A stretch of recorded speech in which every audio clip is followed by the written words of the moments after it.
সবাইকে আসসালামু আলাইকুম ও শুভেচ্ছা জানিয়ে শুরু করছি আমাদের আজকের ক্লাস। আশা করি আপনারা সবাই ভালো আছেন, আল্লাহর রহমতে এবং আপনাদের দয় ভালো আছি। আজ 13ই মে 2026। আজ আমরা আলোচনা করব সাক্ষ্য আইনের 5 থেকে 11 ধারা পর্যন্ত, নাকি কত পর্যন্ত দিয়েছি টার্গেট আপনাদেরকে? মনে আছে কারো? 5 থেকে কত পর্যন্ত? 11? ভুলে গেছি আমি নাকি? জি স্যার, 5 থেকে 11 স্যার। আচ্ছা দেখি, 5 থেকে 11 কিন্তু অনেক বড় সিলেবাস সাক্ষ্য আইনের জন্য। দেখি আমরা শেষ করতে পারি কিনা সুন্দরভাবে, একদম ধীরে সুস্থে, আস্তে আস্তে, মনে হয় হয়ে যাবে। দেখি। ভিডিও ক্লাসগুলো কিন্তু অ্যাপসের ভিতরে আছে, দেখেন আপনারা। সাক্ষ্যয়নের ভিডিও ক্লাস, ওখানে ক্লিক করলে ভিডিও ক্লাসগুলো দেখতে পারবেন। আর প্যানেল কোডের ক্লাসগুলো আমি এখনো দেই নাই, কারণ আমি হ্যান্ড নোটের কাজ করতেছি। আপনার 15 তারিখ পর্যন্ত কাজ চলবে। 16 তারিখ 17 তারিখ থেকে আপনারা ভিডিওগুলো পাবেন। ও 6 থেকে 11 না? আচ্ছা, ওই 5 তো পড়াইছি না এর আগে। পাঁচ পাঁচ আপনার শেষ করে দিব, নাকি 5 পড়াইছি তো, সরি 5 পড়াই ফেলছি তো। 6 থেকে 11, কারণ গতকালকে আমরা 1 থেকে 5 পর্যন্ত আলোচনা করছি। আজকে আমরা 6 থেকে 11 আলোচনা করব। ক্লিয়ার? এখন দেখেন, এই 1 থেকে 5 পর্যন্ত আমরা কি পড়ছিলাম। 1 থেকে 1 ছিল আইনের নামকরণ, আপনার 2 বাতিল, 3 ছিল কিছু বিষয়ের ব্যাখ্যা বা শব্দের ব্যাখ্যা বা সংজ্ঞা, যে নামে দেখেন না কেন সেটা। 4 ছিল বিজ্ঞ আদালত অনুমান করতে পারবে, অনুমান করবে এবং চূড়ান্ত প্রমাণ, এই একটা নীতিমালা যেটা আপনার অনুমানকে নির্দেশ করে, খণ্ডনযোগ্য এবং অখণ্ডনযোগ্য। আর সর্বশেষ 5-এ আমরা পড়ছিলাম যে আপনার কোন কোন বিষয়ে সাক্ষ্য দেওয়া যাবে। সাধারণত আমাদের বিচার্য এবং প্রাসঙ্গিক বিষয়ে সাক্ষ্য দেওয়া যাবে, এছাড়া অন্য বিষয়ে সাক্ষ্য দেওয়া যাবে না। এটি ছিল আমাদের 5 ধারার বক্তব্য। আজকে আমাদের আলোচ্য বিষয়বস্তু হচ্ছে 6, 7, 8, 9, 10, 11, মাত্র 6টা ধারা। আমরা একটু দেখি মনোযোগ সহকারে আমরা এটা পারি কিনা। নাম্বার 6, 6 বলতেছে যে সমস্ত বিষয় একই কার্যের অংশ সেগুলোর প্রাসঙ্গিকতা। তার মানে যে সমস্ত কাজ আপনি বুঝেন যে একটা ঘটনা ঘটছে, এখানে ক্ষুদ্র ক্ষুদ্র অনেকগুলো ঘটনাই ঘটতে পারে। তো আপনার যে সমস্ত কাজ একই কাজের অংশ সেগুলো সাধারণভাবে কি হয়? প্রাসঙ্গিক হয়, যে এটার সাথে এটার একটা সম্পর্ক আছে। এটা কখনো কখনো আপনার সবগুলো এক জায়গায় বিচার্য হতেও পারে, আবার এক জায়গায় বিচার্য নাও হতে পারে। বুঝাইতে পারলাম? এক জায়গায় বিচার্য হতেও পারে, আবার নাও হতে পারে। তবু এগুলো আপনার কি হয়? প্রাসঙ্গিক হয়। প্রাসঙ্গিক মানে বুঝান তো, যেটা আদালতের সামনে উপস্থাপন করা যায়। আমি 2টা উদাহরণ দিই, তাহলে আপনার এই ধারাটা একদম ক্লিয়ার হয়ে যাবে। যদি আসে, এই উদাহরণ 2টাই আসবে এটা থেকে আসলে। পিলখানা হত্যাকাণ্ড, জানেন না এমন কোনো লোক নাই। পিলখানা হত্যাকাণ্ড, তো এই পিলখানা হত্যাকাণ্ডে ঘটনাটা আপনার এই শুরু হয়েছে মনে করেন সকাল 10টায়, এই বিদ্রোহের মাধ্যমে। আপনার অনেকেই জানে, অনেকে জানে না। এটার ভিতরে যারা ছিল, কেউ জানে যে আপনার লুটপাট শুরু হয়েছে, কেউ গেছে রেশন স্টোরে লুটপাট করতে, কেউ গেছে অস্ত্রাগার থেকে অস্ত্র নেওয়া লাগবে, কেউ গেছে অফিসারের বাসায় লুটপাট করতে, কেউ গেছে কিলিং মিশনে। মানে যার যেরকম মানে টার্গেট, মানে উদ্দেশ্য যেটা যেটা বুঝতে পারছে আর কি। তো এই সবগুলো বিষয়, পিলখানাটা কিন্তু পিলখানাতে বিচার্য। পিলখানার ঘটনায় পিলখানাটা ডাকাতে বিচার্য। একটা আর একটার ক্ষেত্রে কিন্তু প্রাসঙ্গিক হইতেছে এখানে। আপনার সবগুলো আবার একই সঙ্গে বিচার্য। তার মানে একটা ঘটনা অনেকগুলো ঘটনা নিয়ে একটা ঘটনা, ঠিক না? একটা ঘটনা পিলখানা ট্র্যাজেডি যদি আমরা বলি, তাহলে এখানে অনেকগুলো ঘটনাকে বোঝানো হয়। অস্ত্র তালা ভাঙা, গেটে আইসা জানানো, তারপর অফিসারদের কোয়ার্টারে আক্রমণ, তাদেরকে মেরে ফেলা, লাশ ভাসাইয়ে দেওয়া, এই সবগুলো ক্ষুদ্র ক্ষুদ্র অংশ মিলা একটা বিডিআর বিদ্রোহ। আমরা যতটুকু জানি, আমরা তো জানি না ভিতরে কি হয়েছে, আমরা একটা উদাহরণের জন্য এটা বললাম। এখন এই ঘটনার পরে সারা বাংলাদেশ ছড়াইছে না বিজিবির যে ক্যাম্পগুলো? ময়মনসিংহ, নেত্রকোনা, তারপর মনে করেন যেখানে যেখানে আছে, চিটাগং, এরকম দিনাজপুর, বর্ডার এলাকা তো সবগুলাতেই আছে। তো এরকম বর্ডার এলাকাগুলোতে হয়েছে, যেখানে যেখানে আমাদের বিজিবি আছে, ওই সকল আঞ্চলিক বিজিবি যে আমাদের এইগুলো সেক্টরগুলো, ওইগুলোতেও কিন্তু বিদ্রোহ হয়েছে। কি জন্য হইলো? কি জন্য হইলো? ডাকাতটার সূত্র ধরে, ঠিক না? ডাকাতটার সূত্র ধরে। তার মানে এই সবগুলো কি মিলে একই কাজের অংশ না? একই কাজের কিন্তু অংশ। এখন আমার কথা হইলো, ময়মনসিংহে যারা বিদ্রোহ করছে, নেত্রকোনায় যারা বিদ্রোহ বিদ্রোহ করছে তাদের শাস্তি কি পিলখানার মামলায় হবে? হবে কি না? হবে না, কারণ জুরিসডিকশন এলাকা ভিন্ন। তার মানে একসাথে এবার কিন্তু বিচার্য হইতেছে না, বাট একটার একটার সাথে প্রাসঙ্গিক। কি প্রাসঙ্গিক? এখানে একটা লিঙ্ক বোঝানো হয় যে মাননীয় আদালত, ঢাকাতে যখন বিদ্রোহ শুরু হয়েছে এটা দেখে ময়মনসিংহের সৈনিকরা বিদ্রোহ শুরু করছে, ময়মনসিংহ এটা দেখে নেত্রকোনায় শুরু করছে, নেত্রকোনা তাদের দেখা আপনার মনে করেন শেরপুরে শুরু করছে। এই সবগুলো বিষয় একই সূত্রে গাঁথা। তখন কিন্তু আমি যখন ঢাকার কোর্টে আমি কিন্তু ঢাকার আসামিদের বিচার চাচ্ছি, আমি যখন ময়মনসিংহের কোর্টে আমি কিন্তু ময়মনসিংহের আসামিদের বিচার চাচ্ছি। কিন্তু আমি যখন ময়মনসিংহের ঘটনাটা ব্যক্ত করতেছি তখন কিন্তু আমি ঢাকারটাও বলতেছি, নেত্রকোনাটাও বলতেছি, শেরপুরেরটাও বলতেছি, ঠিক না? তার মানে সবগুলো আপনার ভিন্ন ভিন্ন স্থানে ঘটছে, সবগুলো একই টাইমে ঘটে নাই, আবার ঘটতেও পারে। একই টাইমে ঘটছে, আবার ঘটতে নাও পারে। যেমন আপনার ধরেন এই 2004 সালে না 5 সালে একটা সিরিজ বোমা হামলা হয়েছিল না 63 জেলায়, মনে আছে আপনাদের? অনেকের জন্ম তো মনে তখন হয় নাই, এর ক্লাসে এমন কেউ আছেন যে 2004 সালে 5 সালের পরে জন্ম? মানে নাও শোনার কথা, শুরু থাকতে পারেন। তো দেখা গেছে যে আপনার সিনেমা হলে বোমা হয়েছিল 63 জেলায়, মুন্সিগঞ্জ ব্যতীত। তো এই যে বোমা হামলা হইলো এটা কিন্তু একই টাইমে হয়েছে, এট এ টাইম, সেম টাইমে হয়েছে সারা বাংলাদেশ। তার মানে পরিকল্পিত। আপনার কি একদম পরিকল্পিত। এই যে পরিকল্পিত হামলাটা হয়েছে এটা কিন্তু এট এ টাইম। এখন এই 63 জেলায় কিন্তু মামলা হয়েছে, এরকম না যে একটা মামলা দেয়া 63 জেলার ঘটনা কিন্তু আনা হয়েছে, 64 জেলায় হয় নাই, 63 জেলা মুন্সিগঞ্জ ব্যতীত। তো আমাদের এই যে ঘটনাটা আমাদের হইলো সিরিজ বোমা হামলাটা, তো এই এই সবগুলো মিলে কিন্তু একটা ঘটনা। কি ঘটনা? সমগ্র বাংলাদেশে বোমা হামলা। ঠিক আছে না কথাটা? বুঝেন বিষয়টা। সমগ্র বাংলাদেশে কি বোমা হামলা, ব্র্যাকেটে এক জেলা ব্যতীত। আচ্ছা, তাহলে এখন মামলা কি সারা বাংলাদেশ মিলে একটা হবে? একটা হবে কিনা? একটা হবে না। যেখানে যেখানে ঘটনা ঘটছে এখানে এখানে মামলা হবে না? হবে। তাহলে ময়মনসিংহের বোমা হামলার ঘটনা যখন আমি আদালতে ব্যক্ত করব যে মাননীয় আদালত, এটা একটা বিরাট বড় অপরাধ, বিরাট বড় এখানে সিন্ডিকেট, ওরা সারা বাংলাদেশে আপনার আপনার ই করছে, কি করছে? বোমা নিক্ষেপ করছে। তাহলে এখন সারা বাংলাদেশটা আমার কেন বলা লাগে? আমি তো ময়মনসিংহের ঘটনা শুধু বলবো, কিন্তু কেন বলতেছি? একই কাজের অংশ, একই সময়ে ঘটছে। বিটের বিদ্রোহটা আমি কেন বলতেছি? একই কাজের অংশ, ভিন্ন ভিন্ন সময়ে ঘটছে, ভিন্ন ভিন্ন স্থানে ঘটছে। আবার যখন বিডিএর বিদ্রোহর পিলখানার ঘটনাটা আমি শুধুমাত্র বলতেছি, তখন একই স্থানে ঘটছে, একই সময়ে ঘটছে, আবার একই সাথে বিচার্য।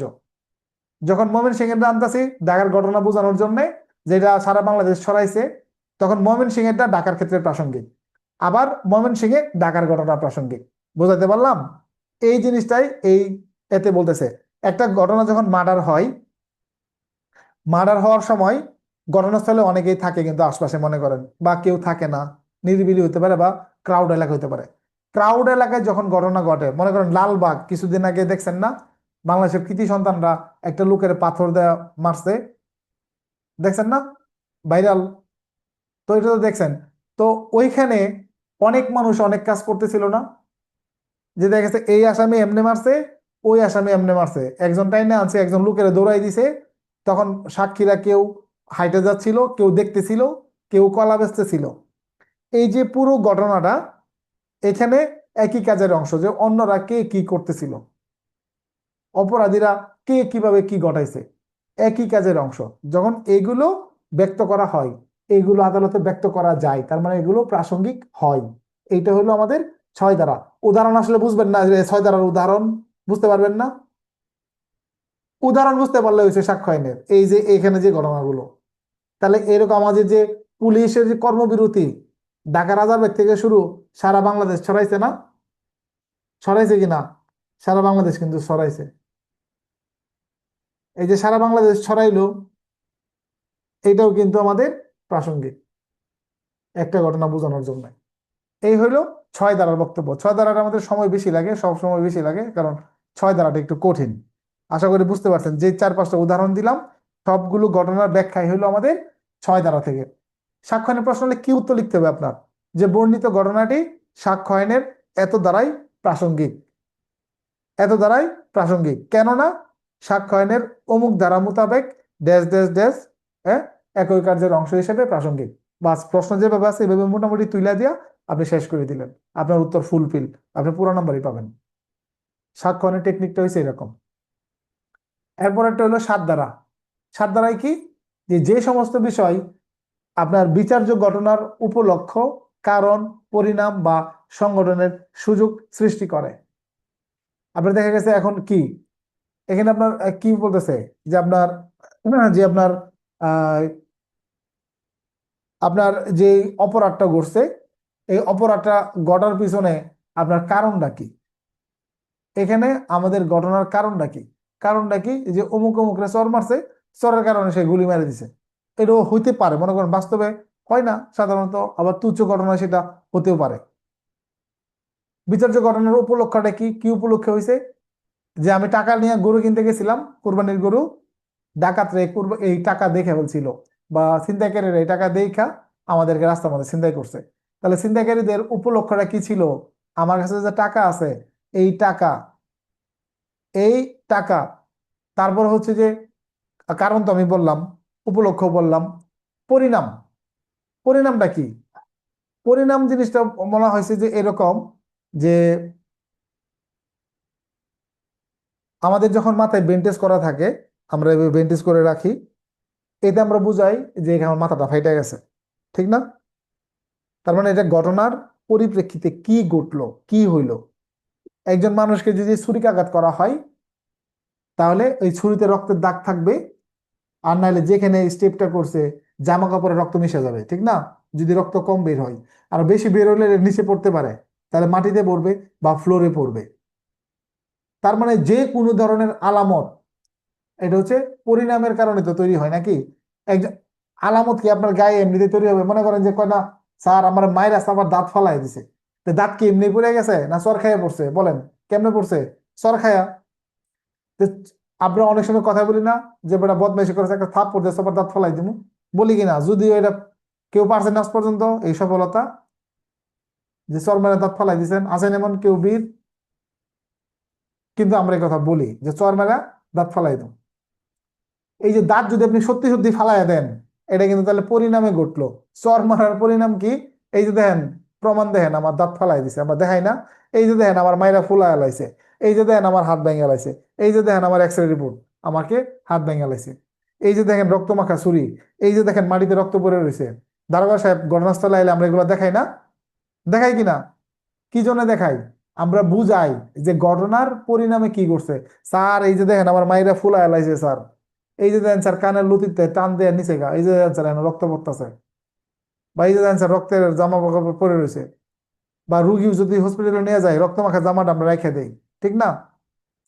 যদি যারা তদন্তকারী কর্মকর্তা হবেন, যদি আপনি মামলা শক্তভাবে প্রমাণ করতে চান, মারামারির মামলায় যদি রক্ত মাখা জামা কাপড় আপনি জব্দ করেন, এই রক্তে যে ভিকটিমের রক্ত, প্রমাণ কি? আমার বুঝান। এই রক্ত গরুর রক্ত হতে পারে না? এটা পরীক্ষা করায় নিতে হবে, রক্তটা যে এই ভিকটিমের রক্ত। এটা অনেক মানে গভীরের তদন্ত বিষয়। এটা এক মুরব্বী বলছিল আমার, মানে সিনিয়র সাব ইন্সপেক্টর, অনেক রিটায়ারে চলে গেছে, ওনারা বলছিল, আমার ধরছিল যে ছুরি তুই কেমনে প্রমাণ করবি যে এইটা দিয়ে মারছে? আমি বললাম স্যার এটা তো উদ্ধার হয়েছে ঘটনাস্থল থেকে আসামির দেখানো মতে। কারণ বেটা আসামি তো ভুল ভালো দেখাইতে পারে, প্রমাণ করলি কিভাবে যে এটা এই ছুরি দিয়ে মারছে? এইটার গায়ে যে রক্ত লাগা ছিল আর ভিকটিমের যে রক্ত, ওই দুইটার ডিএনএ পরীক্ষা করতে হবে, যে এইটার ডিএনএ আর ওইটার ডিএনএ মিলে কিনা, এইটার ডিএনএ মিলে কিনা। বুঝছেন? তাহলে একদম প্রমাণ যে এই ছুরি দিয়ে মারছে।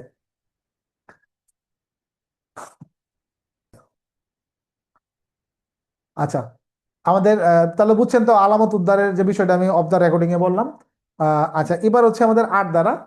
আট দ্বারাই বলতেছে যে আমাদের যেটা বিচার্য বা প্রাসঙ্গিক যে বিষয় আছে, এগুলোর ক্ষেত্রে একটা উদ্দেশ্য থাকে, প্রস্তুতি থাকে, পূর্ববর্তী এবং পরবর্তী আচরণ থাকে, এগুলোও আদালতে প্রাসঙ্গিক হয়, মানে বলা যায়, উপস্থাপন করা যায়। কিরকম? মনে করেন একটা বাড়িতে ডাকাতি হয়েছে, খেয়াল করেন কথাটা, বা খুন হয়েছে, যেটাই আপনি ধরেন, ডাকাতি হয়েছে। তো ডাকাতি করাটা ছিল উদ্দেশ্য। উদ্দেশ্যটা কি? ডাকাতি। আচ্ছা, তা ডাকাতি কি এমনিতে হয়ে যায়? ডাকাতদের প্রস্তুতির বিষয় আছে না? ডাকাতরা হাফ প্যান্ট পরে, বেশিরভাগ ডাক্তার ডাকাতি হয় কিন্তু দেখবেন হাফ প্যান্ট পরে। হাফ প্যান্ট পরে, তারপর দেখবেন মুখে মাস্ক থাকে, তারপরে হলো হাতে ছুরি থাকে, পিস্তল থাকে, এরকম একটা প্রস্তুতি থাকে। তো এটা একটা প্রস্তুতি। পূর্ববর্তী কি আচরণ? ডাকাতির আগে পূর্ববর্তী কি আচরণ হয়?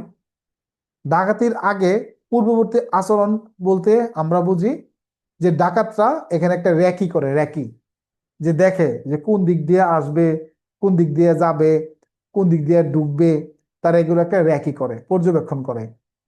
বা হ্যাঁ, এটাকে বলা হয় আপনার পূর্ববর্তী আচরণ। তাহলে এখানে সন্দেহভাজন লোকজনদেরকে দেখা গেছে, তার মানে এরা পূর্ববর্তী আচরণ। পরে কি হলো, যে পরবর্তী আচরণ কোনটা? যে ডাকাতি করা শেষ, এখন মনে করেন তারা বাড়ির উত্তর দিক দিয়ে পলাইছে, তাহলে এটা ঘটনার পরবর্তী রূপ। আবার মনে করেন যাদেরকে সন্দেহ করা হয় ডাকাত হিসাবে, এরা ঘটনার পর পর এলাকা থেকে উধাও। ওরা কি ঘটনার পর পরে কি হয়েছে? এলাকা থেকে উধাও হয়েছে, নাই। তার মানে এখানে মোটামুটি বোঝা যায়, অনুমান করা যায় যে এরা ডাকাতির সঙ্গে জড়িত থাকতে পারে। এভাবে মূলত বিচার্য বা প্রাসঙ্গিক ঘটনার উদ্দেশ্য, প্রস্তুতি, পূর্ববর্তী ও পরবর্তী আচরণ কিন্তু প্রাসঙ্গিক হয়। ধারা নাম্বার কত? ধারা নাম্বার 8। এবার হলো ধারা নাম্বার 9। আপনার বইটা যদি দেখেন, ওইখানে দেখবেন যে বলা আছে যে প্রাসঙ্গিক ঘটনার ব্যাখ্যা বা উপস্থাপনার জন্য আবশ্যকীয় ঘটনা। মূলত হইছে এটা আপনার বিচার্য ঘটনাও হইতে পারে, প্রাসঙ্গিক ঘটনাও হইতে পারে। এখানে মূলত শিরোনাম দিছে আর কি বইয়ে। মূলত হলো এটা আমাদের বিচার্য বিষয় হইতে পারে, আবার প্রাসঙ্গিক বিষয় হইতে পারে। আমি একটু দেখি, বই নেই। ধারা নাম্বার 9, এটা তো আপনার শিরোনাম দেওয়া একরকম কিন্তু ভিতরে কাহিনী থাকবে আরেক রকম, আমি যতদূর জানি।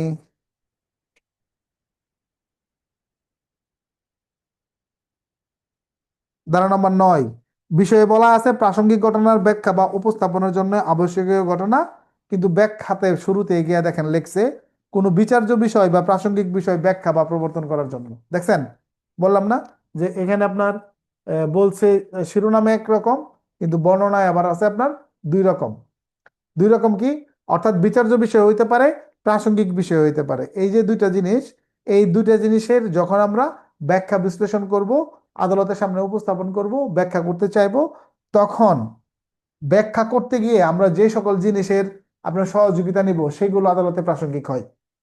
কিরকম? আপনার সাথে যে কি ঘটছে, আপনি আদালতে প্রথমে কি উপস্থাপন করবেন? বলেন, রিয়ান আহমেদ বলেন, আপনার সাথে যে একটা ঘটনা ঘটছে, বিচারকের সামনে আপনি কি দ্বারা উপস্থাপন করবেন, কি উপস্থাপন করবেন আগে?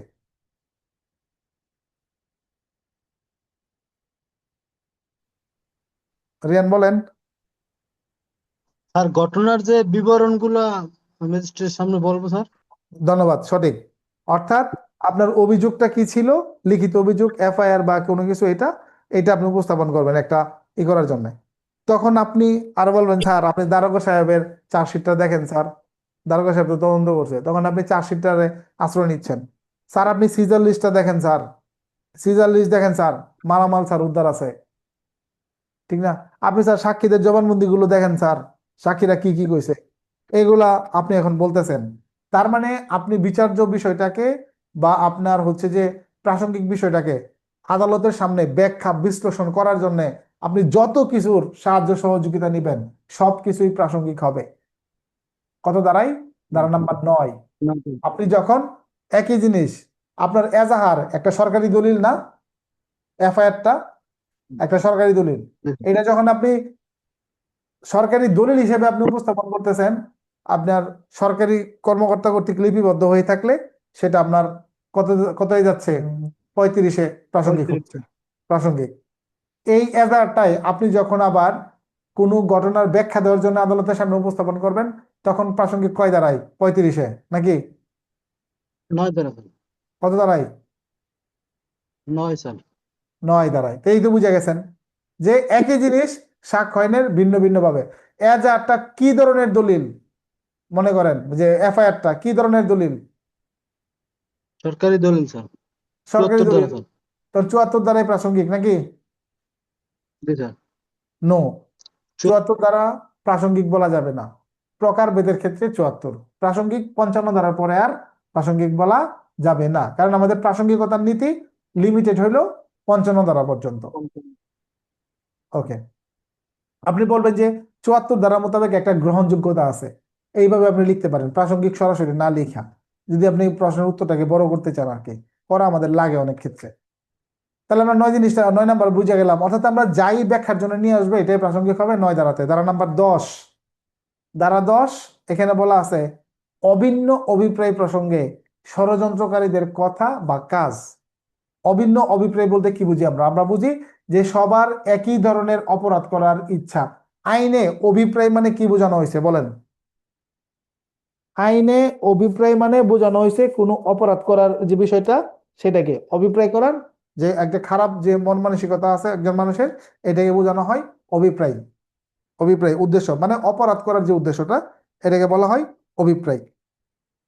এখানে আমাদের অভিন্ন অভিপ্রায়, তার মানে এই ঘটনায় যাদের নাম আসতেছে সবার একই উদ্দেশ্য। সবার কি উদ্দেশ্য? সবার একই উদ্দেশ্য, অভিন্ন। এই অভিন্ন উদ্দেশ্য সাধারণ ক্ষেত্রে আপনার একজন যদি ধরা খায়, ওই একজনের কথা বা কাজ বাকিদের জন্য প্রাসঙ্গিক হয়ে যাবে। একটা ঘটনায় মনে করেন 5 জন ষড়যন্ত্র করছে, যখন ধরা খাইছে, যে বাস্তবায়ন করতে গেছে সে ধরা খাইছে, পিছনে যারা ছিল এরা তো ধরা খাইছে না, ঠিক না? এখন মনে করেন তাদের একটা হোয়াটসঅ্যাপ গ্রুপ আছে, তারপরে আপনার মনে করেন যে কল লিস্ট, স্বীকারোক্তি, এখন সবকিছু মিলে গেছে। যখন আদালতে মনে করেন যে স্বীকারোক্তির ভিত্তিতে একটা জিনিস প্রমাণ হয়ে গেল, পারিপার্শ্বিক সাক্ষ্য দ্বারা বাকিদের অপরাধ প্রমাণ হলো, যে যা এবার একজনের কারণে সবাই এবার শাস্তির আওতায় আসে। আরে ভাই কথায় কথা খালি 34 নিয়ে আসেন, 34 বুঝেন, 34-এর জন্য 100% ঘটনাস্থলে থাকা লাগবে। 34 ঘটনাস্থলে থাকতে হইব, থাইকা ঘটনা ঘটাইতে হইব। 34-এর প্রথম শর্ত হইল এটা, একই উদ্দেশ্য গিয়া তার একটা কাজ করব। ষড়যন্ত্র করে যদি কেউ না থাকে, এটা প্ররোচনা চলে যায়, মানে প্ল্যান করার পরে যদি কেউ ঘটনাস্থলে না থাকে, এটা চলে যায় আমাদের প্ররোচনার ভিতরে, যে তারা এই করছে। অথবা ষড়যন্ত্রের ভিতরে থেকে যাবে, যে প্ল্যান করছিল কিন্তু সে নাই, সে নাই কিন্তু সে ষড়যন্ত্র সময় তো ছিল নাকি? 5 জন মিলে প্ল্যান করছিল, কিন্তু যেদিন ঘটনা ঘটাইছে এই দিন 5 নাম্বার ব্যক্তি নাই, 4 জন মিলে গিয়ে ঘটাইছে, কিন্তু 5 নাম্বার ব্যক্তিকে 34-এর আওতায় আসবে? আসবে না, সেই ষড়যন্ত্র করার জন্য দায়ী থাকবে। বুঝতে পারলাম? আচ্ছা, তাহলে আমাদের 10 আমরা বুঝলাম যে অভিন্ন। এই ক্ষেত্রে কিছু কিছু ধারা আছে, দুইটা ধারা আপনি একসঙ্গে ব্যবহার করতে পারবেন না। একজনকে ষড়যন্ত্রের ধারা দিবেন, আবার তাকে একই উদ্দেশ্য দিবেন, তাহলে হইলো কেমনে? সবার যখন একই উদ্দেশ্য, তাহলে ষড়যন্ত্র তো আর নাই, সবাই একই উদ্দেশ্য, বাস শেষ, সবার সমান অপরাধ। আর ষড়যন্ত্র যদি অপরাধ অনুষ্ঠিত হয়ে যায়, তাহলে কি আর ষড়যন্ত্র থাকে? থাকে কি না? তখন ষড়যন্ত্র আর থাকে না। কিন্তু যারা ঘটনার সাথে জড়িত, মানে ঘটনার সময় ছিল না কিন্তু পিছন থেকে কলকাঠি নাড়ছে, তারা কিন্তু আবার প্ররোচনা কিংবা ষড়যন্ত্রের জন্য দায়ী। এটা প্রশ্নের আলোকে আপনারা বুঝে ফেলবেন। এরপর হইলো আমাদের ধারা নাম্বার 11, যেখানে বলা আছে যে আপনার যে সমস্ত বিষয় অন্যভাবে প্রাসঙ্গিক নয় সেগুলো প্রাসঙ্গিক হয়, আবার যেগুলো যেগুলো আপনি দেখতেছেন প্রাসঙ্গিক, এটা আবার অপ্রাসঙ্গিক হয়ে যায়। এইভাবে বললে বুঝবেন না, একটু কঠিন লাগবে, সহজ ভাষায় বলি। আসামির অজুহাত কি? আসামির অজুহাত। স্বাভাবিকভাবে আমরা একটা লোকের, আপনারা জানেন যে আজকে 13 তারিখ, এখন আমি রাত আমাদেরকে 10টা থেকে 11টায় ক্লাস করাচ্ছি, তার মানে এখানে থাকাটা আমার স্বাভাবিক। এখন এই টাইমে যদি আমারে মতিঝিল চত্বরে পাওয়া যায়, তাহলে এটা অস্বাভাবিক, কারণ এই টাইমে তো আপনার ক্লাস থাকে, আপনি এখানে কেন? তার মানে আজকে আমার ক্লাস নাই, তার মানে আজকে আমি ক্লাস অফ দিছি, আমার ক্লাস নাই বা আমি ক্লাস অফ দিছি। এই যে বিষয়টা, একটা জিনিস অসম্ভব হয়েছে আর একটা জিনিস সম্ভব হয়ে গেছে। আবার কখনো কখনো একটা জিনিস সম্ভব হয়, ওটার কারণে আরেকটা জিনিস অসম্ভব হয়, এটার সাথে কিছু একটা যুক্ত হয়। যেমন আমি চাকরি করি ডিএমবিতে, ডিএমবিতে থাকাটা আমার এই মুহূর্তে প্রাসঙ্গিক। আমাকে যদি কালকে সকালে কক্সবাজারে পাওয়া যায়, তাহলে কক্সবাজারে স্বাভাবিকভাবে আমার থাকাটা প্রাসঙ্গিক ছিল না, কিন্তু যখন এটার সাথে আমার ছুটি যুক্ত হয়েছে তখন সেটা আমার সঙ্গে প্রাসঙ্গিক হয়ে গেছে, ঠিক না? মানে কিছু একটা জিনিস যুক্ত হবে, প্রাসঙ্গিক অপ্রাসঙ্গিক হয়ে যায়, আবার অপ্রাসঙ্গিক প্রাসঙ্গিক হয়ে যায়। যেমন ঘটনাস্থলে যাকে অভিযুক্ত করা হচ্ছে সেই ব্যক্তি থাকাটা প্রাসঙ্গিক, কিন্তু এই ব্যক্তি যখন হঠাৎ করে বলতেছে যে আমি তো ঘটনাস্থলে ছিলাম না, এই যে দেখেন টিকিট, আমি ছিলাম লন্ডন, হয়েছিলাম লন্ডন, এই যে লন্ডনে অমুক হোটেলে ছিলাম, এই যে তার প্লেনের টিকিট, এই যে ইত্যাদি ইত্যাদি সবকিছু বললো, তাহলে একই সময় একজন ব্যক্তি দুই জায়গায় থাকতে পারে না।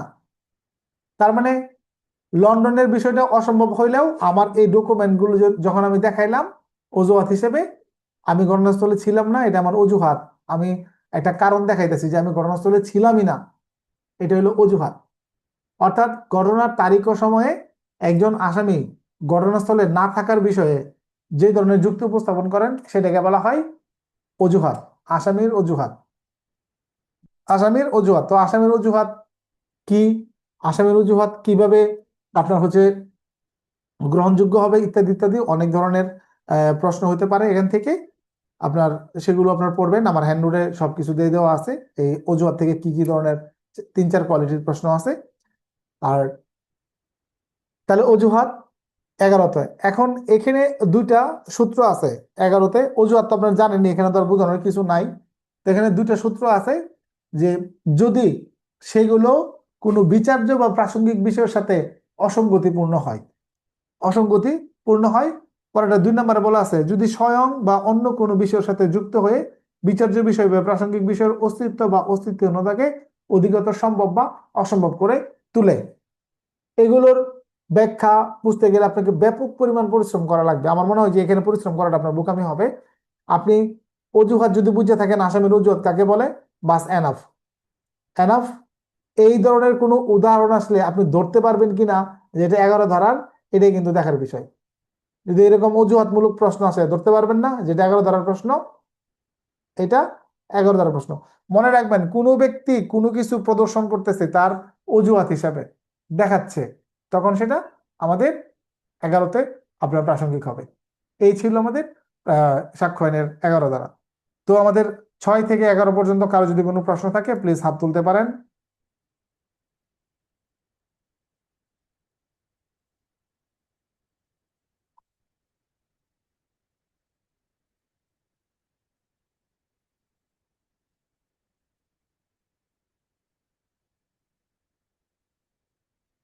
জসিম, বলেন ভাই।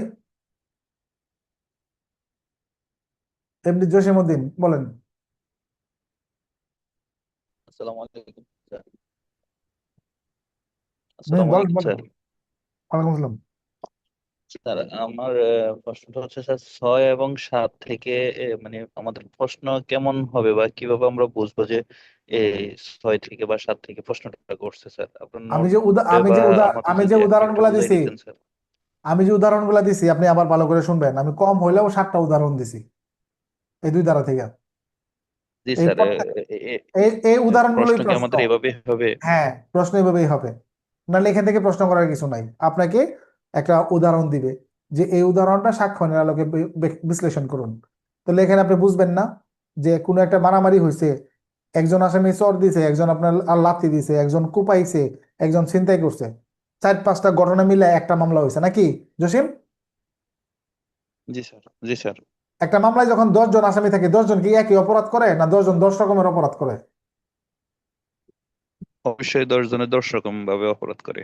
আবার কখনো কখনো মিলতেও পারে। তো এরকম 10 জনে মিল্লা করেন 6 রকমের মিলতেও অপরাধ পারে, করছে। হ্যাঁ। তাহলে এরকম কেউ একজন পকেট জি। থেকে টাকা নিছে, কেউ কুপাইছে, কেউ এ রে কুপাইছে, কেউ বি রে কুপাইছে, এরকম হয় না আমরা যে মামলাগুলো হয় দেখি? জি স্যার। যে ঘটনাস্থলে কে কি জি স্যার। করছে, এই যে ক কুবাইছে, খ রে কুবাইছে, খ গ রে কুবাইছে, এই যে বিষয়গুলো একই কাজের অংশ, এটা সাক্ষ্য আইনের 6 ধারায় প্রাসঙ্গিক। এইটুক তো বুঝবেন যে এটা একই কাজের অংশ, বুঝবেন না? জি স্যার। জি স্যার। জি স্যার, হ্যাঁ, এটা এটা বুঝবো স্যার, ইনশাআল্লাহ একটা বুঝবো। বিডিআর বিদ্রোহের উদাহরণ দেয়া দিল, সাক্ষ্য আইনের আলোকে ব্যাখ্যা করুন, আপনি তো বুঝবেন যে এটা একই কাজের অংশ। এটা একসাথে বিচার্য না যে হইলেও সারা এটা বাংলাদেশে লেগে মোটামুটি গেছে। বিদ্রোহ, হ্যাঁ। এইভাবেই প্রশ্নগুলো এইভাবেই হবে এখান জি। থেকে। জি স্যার, বুঝবো স্যার। সানোয়ার। আসসালামু আলাইকুম স্যার। ওয়ালাইকুম ওই আসসালাম। কিছু কিছু ধারা আছে স্যার, যেমন স্যার অনেক কাছাকাছি আছে স্যার, তখন যখন কনফিউশন হয়ে যাব, তখন যদি স্যার দুইটাই দিয়ে দেয়, এই ক্ষেত্রে কি এক্সামিনার কি স্যার এটা কি হিসাবে নেবে স্যার? এটা কি ভালোভাবে নেবে নাকি পুরোটাই কেটে দেবে স্যার? তখন এক্সামিনারে গান গাইবো, বিধি তুমি বলে দাও আমি কার। তখন এই গান গাইবো, বুঝছেন না? যে এই প্রশ্ন এখন উত্তর উনি কোনটা ধরবে সঠিক, আপনি কোনটা লিখছেন, তখন তো উনি এই গান গাইবো। এই যেমন ধরেন, এই মাঝে মাঝে আমি নিজেও কনফিউশনে ভুগি। মনে করেন সাক্ষ্য আইনের 11 হবে না 21 হবে, আপনি দেখেন, খেয়াল করে বই খুলে দেখেন, একেবারে জি 95 স্যার, না এরকম 100। অনেক ইয়ে আছে স্যার, যেমন 10 30 এগুলো স্যার অনেক সময় স্যার কনফিউশন হয়ে যায় হ্যাঁ স্যার। না, 10-30-এর ক্ষেত্রে আপনি বুঝতেই পারবেন যখন স্বীকারোক্তির কথা আসবে। স্বীকারোক্তি স্বীকারোক্তি প্রাসঙ্গিক কিনা যৌথ বিচারের ক্ষেত্রে, তখন এই কথাটা উল্লেখই থাকবে, তখন এটা বুঝবেন যে 30। যখন এই এই যে স্বীকারোক্তিটাই যখন ব্যাখ্যা বিশ্লেষণ হিসেবে ব্যবহার করা হবে, তখন সেটা 9। যখন আপনার অপরাধকারীদের যে একজনের অপরাধে অন্যজনে দোষী হবে, ষড়যন্ত্রকারীদের কথা একজনের অপরাধ অন্যজনের ক্ষেত্রে প্রাসঙ্গিক হবে, তখন সেটা হবে 10। এটা আপনি বুঝতে পারবেন যে এটা কি কাজে কোনটা ব্যবহার করতেছে। এটা একমাত্র পিওর হলো আপনি চর্চা করবেন। চর্চা, একজনের সাথে আরেকজন চর্চা করবেন, তাই দেখবেন ক্লিয়ার হয়ে যাবে। যখনই বাঁচবেন আবার ছুটবেন, আবার বাঁচবেন আবার ছুটবেন, দেখবেন যে দাঁড় হয়ে গেছে। পরে হলো সানাও আহসানুল হক। স্যার এই যে সাতদারের ইয়াটা আছে, মানে ইয়াটা কি এরকম স্যার, যে সমস্ত ঘটনার লক্ষণ চিহ্ন বা আলামত আদালতে প্রাসঙ্গিক, এরকম স্যার সাতদারের ইয়াটা? এটা তো হলো একটা, এটা তো হলো একটা অপশন। পরিণতি, আপনি যা কিছু বলেন সব হচ্ছে পরিণতির অংশ, আলামত হচ্ছে পরিণতির অংশ। তার আগে না আরো ওইটা বিষয় আছে না? স্যার, ওই তো ওই যে ঘটনা স্যার, ওই যে ইয়া মানে প্রমাণ করতে স্যার, যে কি এইগুলো মানে আদালতে প্রাসঙ্গিক এরকম কিছু স্যার, তাই বলতেছি। হ্যাঁ, এটা আপনি সাথে সাথে বলতে পারেন ওটা, যে ঠিক আছে স্যার। আলামতটা প্রাসঙ্গিক, রক্তমাখা মাটি প্রাসঙ্গিক, এই যে গাঁজা উদ্ধার করছেন এই যে গাঁজা প্রাসঙ্গিক। কয় দাঁড়াই জি সাবধান। স্যার, যেমন স্যার খুন হয়েছে, দেখা গেল স্যার ওইখানে মনে করেন ওই জায়গায় রক্ত পড়ে আছে, রক্ত মাখা মাটি বা ওই যে চাকু, এগুলো তো স্যার আদালতে প্রাসঙ্গিক, আমি তাই হ্যাঁ বলতে হ্যাঁ, চাচ্ছিলাম। স্যার ঠিক আছে, ধন্যবাদ। ধন্যবাদ। জাহিদ হাসান। স্যার আমরা তো স্যার ডিসকাস করি ওই যে দুই একটা অন্য ছাত্র যারা আছে স্যারেদের, তো তাদের সাথে স্যার, তো তারা কিছু কিছু বলে স্যার, ওই যে যেটা কিছুক্ষণ আগে একজন বলল, যে ওই অবলিক দিয়ে, যেমন 9 11 এরকম কিছু। তো স্যার আমাদের তো যেটা ওই সঠিক ওইটাই একটা দেওয়ার চেষ্টা করবো স্যার, তো ওইটা ভুল 100% কি সঠিক সাক্ষ্য ওইটা আইনে, তো স্যার। সাক্ষ্য আইনে মিক্সড করার কোনো সুযোগ নাই। প্রথমত ওইরা একটা হলো বিষয় যে আপনার একটা জিনিস আমি বুঝলাম না, খালি দিয়ে দিলাম, এইটা কিন্তু সঠিক না। সাক্ষ্য আইন স্পেসিফিকলি আপনার কারেক্ট আনসার করতে হইব। যদি একটা জিনিসকে দুই দিক থেকে অ্যাঙ্গেল আপনি ব্যাখ্যা দেন, দুইটা অ্যাঙ্গেল ব্যাখ্যা দিয়ে তারপর দুইটা দ্বারা আপনি আপনার আপনার উল্লেখ করতে হবে। যেমন আমি বুঝাই দেই, মনে করেন যে উদাহরণটা একটু আগেই দিলাম, যে একটা ঘটনায় সরকারি দলিলটা আসলো, এজাহারটা আসলো, এজাহারটা কিভাবে প্রাসঙ্গিক ব্যাখ্যা করুন। জাহিদ হাসান, আপনি খেয়াল করেন, এজাহার আপনি ডাইরেক্ট লিখে দিলেন যে আপনার 9/35 প্রাসঙ্গিক, তা আপনি তো ব্যাখ্যাই দিলেন না। আপনি তো যদি এমসিকিউ প্রশ্ন করছে আপনার কাছে না রচনামূলক প্রশ্ন করছে জাহিদ? রচনামূলক স্যার। রচনামূলক, তাহলে 9 কেন আসলো আর 35 কেন আসলো এটা ব্যাখ্যা দিবেন না আপনি? অবশ্যই স্যার, 9 হলো ব্যাখ্যা তো করলাম আমি, যেটা এখানে আমি আছে এই তা আপনি হিসাবে। ব্যাখ্যা দিবেন একটা আর দ্বারা লিখে দিবেন দুইটা, তাহলে কি আপনার কি মনে হয় মার্ক পাবেন আপনি? না স্যার, ওইটা তো হবে না স্যার। তাহলে আর স্যার 9, ব্যাখ্যার ভিতরে দুইটা জিনিসই আসতে হবে আপনার। আপনি লিখবেন এজাহারটা একজন বাদী তার সাথে ঘটে যাওয়ার ঘটনা হিসেবে যখন বিশ্লেষণ দেখাবে, আদালতের সামনে ব্যাখ্যা করবে, তখন 9 প্রাসঙ্গিক তখন হবে। 9 দ্বারা হিসেবে। জি এই স্যার। এফআইআরটা যখন আর সরকারি সরকারি কর্মকর্তা কর্তৃক কর্মচারী রেকর্ড যখন, হয়েছে, সরকারি কর্মকর্তা কর্তৃক তখন রেকর্ড হয়েছে, তখন এটা আসবে কোথা থেকে? আপনার স্যার এটা এই 35। 35। ওসি সাহেব অস্বীকার করতেছেন এজাহারটা তার লেখা না, কিন্তু বিশেষজ্ঞের রিপোর্টের মাধ্যমে প্রমাণিত হয়েছে যে এজাহারটা ওসি সাহেবের স্বাক্ষরিত, তখন এটা প্রাসঙ্গিক কয় দাঁড়ায়? আর এটা 47 হতে হবে স্যার। 45। জি 45। স্যার, বিশেষজ্ঞ বলছে, জি স্যার। হ্যাঁ, এখন সেকেন্ড অফিসার দেখে বলতেছে যে না স্যার, এটা ওসি স্যারের সিগনেচার, স্যার আমরা স্যারের সিগনেচার চিনি। এখন এটা এই যে এই সেকেন্ড অফিসারের বক্তব্য প্রাসঙ্গিক কয় দাঁড়ায়? এটা স্যার 47 স্যার। 47। এবার আপনি বুঝছেন, আপনি চার দিক থেকে অ্যাঙ্গেল জি আপনি স্যার। ব্যাখ্যা করতে পারবেন, কিন্তু যেটা যে কয়টা জিনিস ব্যাখ্যা করবেন এই কয়টা জিনিস আপনি নিচে কোট করতে পারবেন অবলিক দিয়ে। এখন কিন্তু আপনি লিখবেন এক লাইন আর আপনি ব্যাখ্যা দিয়ে দিবেন 2-3টা ধারা, তাহলে কি আপনি মার্ক পাইতে পারেন? না স্যার, তাহলে স্যার বিস্তারিত লেখার পরে যদি সব পাশাপাশি দুইটা বসে কোট করে দিলাম, হ্যাঁ এটা হ্যাঁ, হয় কোনো না? সমস্যা নাই, কিন্তু আপনি ব্যাখ্যা দিবেন এক ধারার, কোট করবেন 2 ধারা, তাহলে আপনাকে মার্ক দিবে? না স্যার। আর স্যার এখানে আমি 9 আর 11-র যে বিষয়টা স্যার, হ্যাঁ বলেন। স্যার 9 আর 11 বিষয়টা হচ্ছে যে আমি একটা ঘটনা ঘটাইলাম স্যার, কিন্তু আমি অন্য জায়গায় ছিলাম, তো সেইটার ব্যাখ্যা দিলাম, ব্যাখ্যামূলক ঘটনা হইলো এটা 9 ধারা। 9। আর যখন আদালত, জি স্যার 9 ধারা, আর স্যার যখন আদালত সেটা বলবে যে আপনি এটা করছেন, বা বিরোধী পক্ষ বলবে যে আপনি এটা করছেন, তখন আমি আমার সুযোগ নেওয়ার জন্য বা অজুহাত দেখানোর জন্য আমি যদি ওই ঘটনায় আবার ব্যাখ্যা হিসাবে করি, অজুহাত হিসাবে ধরে ওইটাই আবার 11 ধারায় যায় নাকি স্যার? সঠিক। আপনি মানে যখন একই উত্তর, আপনি উদাহরণ যখন যদি আপ- ব্যাখ্যামূলক যায়, হুম, ব্যাখ্যা সেটা আসলে হয়ে যায় 9। 9 ধারায়, আর ওইটা আমি আমার অজুহাত হিসাবে ব্যবহার করলাম, ওই একই উদাহরণ, সেটা চলে যায় 11 ধারায় নাকি স্যার? 100% কারেক্ট, আর এটাই হলো সাক্ষ্য আইন। জি স্যার। বিজয় ভাই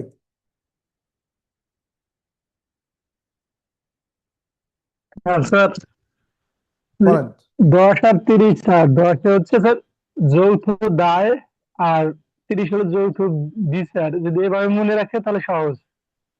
যৌথ হুম, দায় বলতে এই যে একজন অপরাধ করলো আরেকজনের কথা বললো, ওই দায়টা হয় যে হ্যাঁ ঠিক আছে। আর যৌথ একটা হইলো 30-এরটা হইলো আপনার স্বীকারোক্তি প্রাসঙ্গিক কিনা। স্বীকারোক্তি প্রাসঙ্গিক কিনা, স্বীকারোক্তি, একজন ব্যক্তির স্বীকারোক্তি, ষড়যন্ত্রকারীদের কথা বা কাজ মানেই কিন্তু স্বীকারোক্তি না। 10 ধারার যে বিষয়টা, একজন ষড়যন্ত্রকারী ধরা খাইছে, কিন্তু সে তো স্বীকারোক্তি নাও হুম, দিতে পারে, সে নাও দিতে পারে স্বীকারোক্তি, কিন্তু দারোগা সাহেব অন্যভাবে উদ্ঘাটন করছেন, কল লিস্ট বা আবার আমরা ভিডিও ফুটেজ, এক জায়গায় তারা কথা বলতেছিল, ভিডিও ফুটেজ তারা দেখছে, তাহলে একজন যখন ধরা খাইছে তখন ওই ভিডিও ফুটেজের মাধ্যমে বাকিদের অপরাধ মোটামুটি প্রমাণ করে যে তারা এখানে কি জন্য সমবেত হয়েছিল। সমবেত হয়ে যখন যায় তখন একজনকে ধরা হয়েছে, তখন ভিডিও ফুটেজ দেখে তো আপনি বুঝতে পারতেছেন না তাদের ব্যাগের ভিতরে কি আছে। এখন যখন আপনার তারা যে দিক দিয়ে যাচ্ছিল দ্রুতই আমরা ঘিরাও করছি, বাকিরা গেছে, একজনটা পাওয়া গেছে। তো একজনের কাছে আমরা বোম টম পাইলাম, কি রে ভাই এই বোম টম কি, ও তাহলে তোমরা সবাই মিলে এই কাজ করতেছিলা। তখন সে কিন্তু স্বীকার করতেছে না, বাট তার যে কাজ আপনি তার কাছ থেকে উদ্ধার করলেন, ভিডিও ফুটেজের মাধ্যমে দেখলেন, তার মানে সবাই মিলে এই এই কাজের প্ল্যানিং করতেছিল। তখন একজনের কথা বা কাজ অন্যদের ক্ষেত্রে প্রাসঙ্গিক, স্বীকারোক্তি ছাড়াই কিন্তু। এটা হচ্ছে আমার 10। আর যখন একজন আপনার যখন যৌথ বিচার হবে, যৌথ বিচারে নিজের দায় স্বীকার করে নিয়ে যদি অন্যজনের কথা বলে, তখন এটা উভয়ের ক্ষেত্রে প্রযোজ্য হবে, ধারা নাম্বার 30। আপনি কখনো অন্যজনের জড়ায় জবানবন্দি দিবেন, নিজেরটা নিষ্পাপ, আবার কখনো আপনি করছেন অন্যজন নিষ্পাপ, এই ধরনের স্বীকারোক্তির গ্রহণযোগ্যতা নাই। স্বীকারোক্তি গ্রহণযোগ্য হবে কি হবে না, এটা হলো 30। আর একজন ব্যক্তির কথা বা কাজ অন্য জনেরাও শাস্তির আওতায় আসবে কিনা, এটা হলো 10। বিজয় ভাই দিস ইজ নোট 11। স্যার 21 ধারা আর 11 ধারার পার্থক্য কি স্যার? এটাই যে কোনো আসামি যদি অজুহাত দেখে 11তে যে আমি তো ওই তারিখে ঘটনাস্থলে ছিলাম না, তো এই প্রমাণ দেখা যাচ্ছে সে কক্সবাজার ছিল, তো ওই কক্সবাজারে যদি তার কোনো পক্ষে কোনো বিবৃতি বা প্রমাণ থাকে যে সে কোনো হোটেল থাকলে সেই হোটেলের যে সে ইন করছিল, সে রেজিস্টার বুকটা ওই বিবৃতি হিসাবে তার পক্ষে যাচ্ছে তখন 21 ধারায়। আচ্ছা ঠিক আছে, এখন ঘটনা হইলো সে যখন অজুহাত হিসেবে দেখাচ্ছে, এটা আমরা নিশ্চিত হয়ে গেলাম যে ধারা নাম্বার 11, ঠিক না? হ্যাঁ, হ্যাঁ স্যার। 21-এ, 21-এ খেয়াল করে দেখবেন, 21-এ একটা নীতিমালার কথা বলছে যে আমরা মানুষের জাত হিসেবে আমরা যখন দোষ স্বীকার করি, স্বাভাবিকভাবে স্বাভাবিকভাবে আদালত এটাকে বিশ্বাস মনে করে। আমরা যখন দোষ স্বীকার করি, আদালত কিন্তু এটা একদম গেলায় কিন্তু আপনাকে শাস্তি দিয়ে দিবে, তাই কিনা, দেয় কিনা? হ্যাঁ, হ্যাঁ, হ্যাঁ স্যার। দেয়। কিন্তু আমরা সেই একই মানুষ যখন নিজের নির্দোষ দাবি করি, এটা কি আদালত মানে নেয় কিনা? না। মানে না। এই 21 ধারাটা হইলো আমাদের যে স্বীকারোক্তি আমাদের বিরুদ্ধে যায়, মানে স্বীকারোক্তির তার এক নাম হলো স্বীকৃতি। তো আমরা কখনো নিজের পক্ষে কথা বলতে পারি কিনা, মানে আমরা নিজের পক্ষে কথা বলতে পারি না, মানে স্বীকৃতি নিজের পক্ষে ব্যবহার করা যায় কিনা, স্বীকারোক্তি না, এটা হলো স্বীকৃতি নিজের পক্ষে ব্যবহার করা যায় কিনা। এই যে তিনটা টপিক এখানে আছে, যে এই সকল ক্ষেত্রে আপনার নিজের ক্ষেত্রে ব্যবহার করা যায়। এই যে নিজের ক্ষেত্রে নিজে বাঁচার জন্য একটা জিনিস যে ব্যবহার করা যায়, এটার যে বৈধতা আছে, এইটা হলো আমার 21 দ্বারা। আর যখন আপনি এটা ব্যবহার করে বাঁচতে চাইবেন অজুহাত হিসেবে, তখন সেটা হচ্ছে মূলত হলো 11 দ্বারা, সরি এর আগে হলো 21 দ্বারা। আর এটা ব্যবহার করে যখন আপনি সুযোগ নিতে চাইবেন, অজুহাত হিসেবে দাঁড় করাবেন, তখন সেটা 11 ধারা। যদিও পার্থক্যটা খুব কাছাকাছি, একদম কাছাকাছি।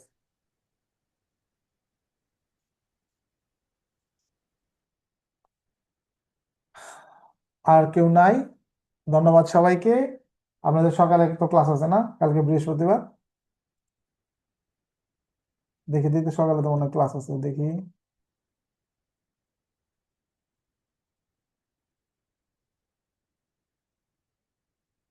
বৃহস্পতিবার সকালে ক্লাস, হ্যাঁ সকালে ক্লাস আছে। তো ধন্যবাদ সবাইকে, আল্লাহ হাফেজ।